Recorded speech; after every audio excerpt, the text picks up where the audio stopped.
bag of materials out there in terms of from the historical perspective, in terms of the academia, writings, intellectualism punya discussion, and all of these things are pretty much what we couldn't refer to when we first started. I mean, when we took the risk and tried to set up a gallery, it is after pretty much an exhaustive engagements with curators, with collectors, with other artists, and trying to make sense of what is a Malaysian art industry, what is Malaysian contemporary art. Are we making the right decision to, quit our jobs and do this full time? There was a lot of soul searching going on whether this is going to be the right decision for us. But without having those what we call clear definition of what Malaysian contemporary art in terms of historical perspective, the knowledge aspect is really not there in our movement. So I think this is the start of something that maybe we can start talking about it among ourselves. We are all in the contemporary art scene, and maybe we can raise a few issues and try to get the ball rolling in terms of how do we make Malaysian contemporary art better than what it is today. That's pretty much what we are trying to do now. I think basically, let me just get this whole thing right. That we are not trying to define over here, three of us. We're not trying to define or trying to say that this is contemporary art and this is not contemporary art. But I think what we are trying to do is, or trying to define a period. But we're trying to encourage an awareness that we can get more people to come in, be it academically or even the so-called locally or internationally, to look into our contemporary art, to do research, to find information and transform that into a knowledge base for even people like me who as a gallerist can use that kind of reference to do our microscopic writings and so on and so forth. So I think that's fair comment if you bear in mind that even if you were to Google search on contemporary art on an international basis, that there is no clear definition either. So they say it's post-World War II, it is post-modernism, it is possibly in the early 60s, it's possibly in the early 70s.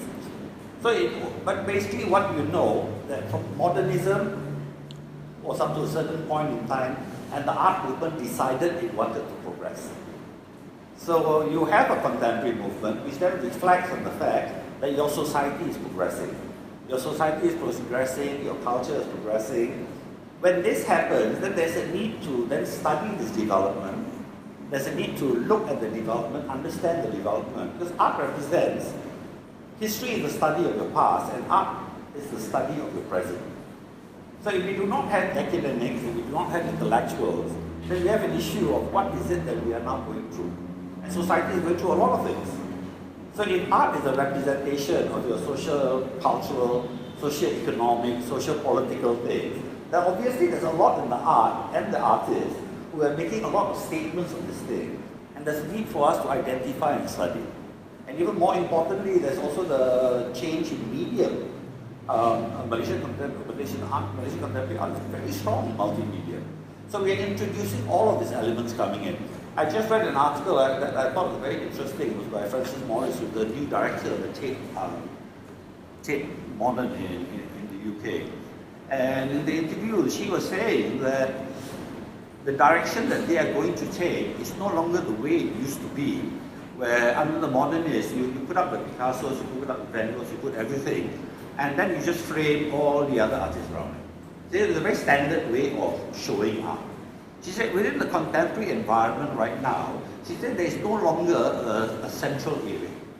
She said good art is being produced everywhere around the world. It's not just being produced now in the traditional centers of Europe and in the Americas. So she's already identifying that with the contemporary art movement, it's a worldwide movement. You're getting fantastic things coming out of India, you're getting fantastic things coming out of China, you're getting all of these things that are beginning to happen.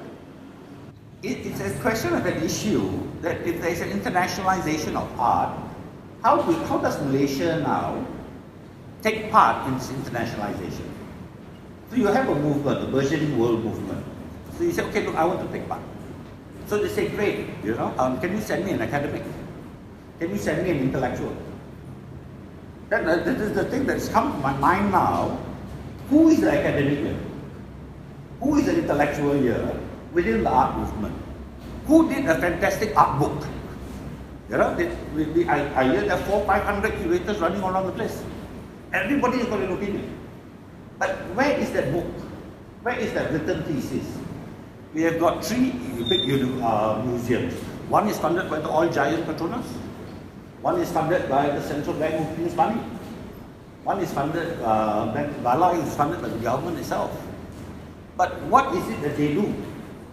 Right now, Bala is struggling to put up a show framing modernism. It's 2016, for God's sake. That should have been done 30 years ago.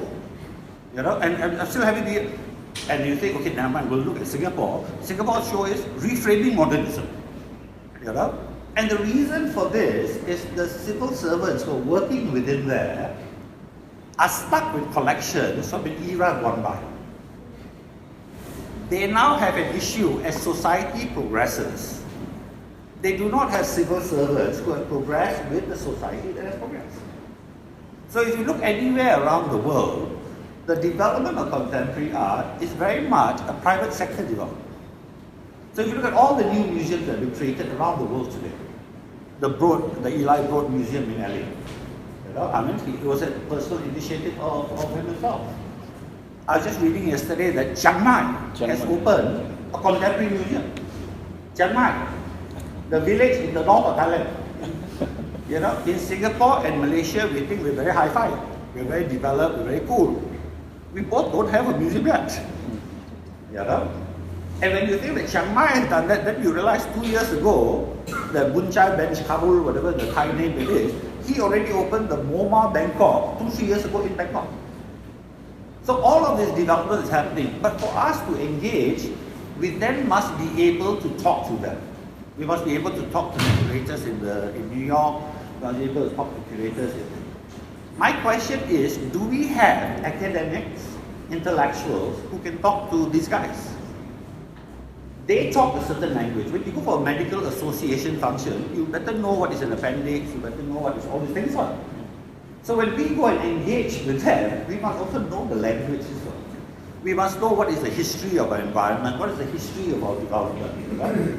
So for me personally, I'm beginning to realize that for us to progress, we cannot progress if we are dependent on our institutions who want to regress.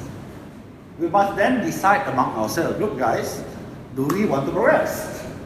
And if we want to progress, and I'm looking at the initiatives around the world, it has now become a private sector initiative. So maybe the owners then come to the private sector to say, look, maybe we should play a bigger role. We play a big role in the art movement itself through patronage and through all of these things. So perhaps maybe now we have to engage and see how do we organize the development of academics and intellectuals. It's too late for me to go to art school and become one. But maybe I can find a way to identify, to say, okay, look, there is a need to do this. One is to do a collection. Secondly is to then develop people who can represent us in an international environment. You don't go to the international environment just by sending paintings. You go to the international environment, it's by and large, it is talks on art. So we have to develop people who then now must be able to go to these events and talk and hopefully make us all look good. Or that there's a need to admit your successes or your failures. So if we look at our art environment, we have certain failures. One failure is the complete lack of academics and intellectuals within the industry. Don't be shy about it. You know, if you know your shortcoming, if you're sick, you go see the doctor. The doctor say, cut this, cut that, better you do. If we want to develop ourselves further, let us look why is it. I've attended for the last 2-3 years, I've attended all the major art fairs within Asia itself. I went to the Indian Art Fair, went to the Hong Kong Art Fair, went to Abu Dhabi, I went to Dubai.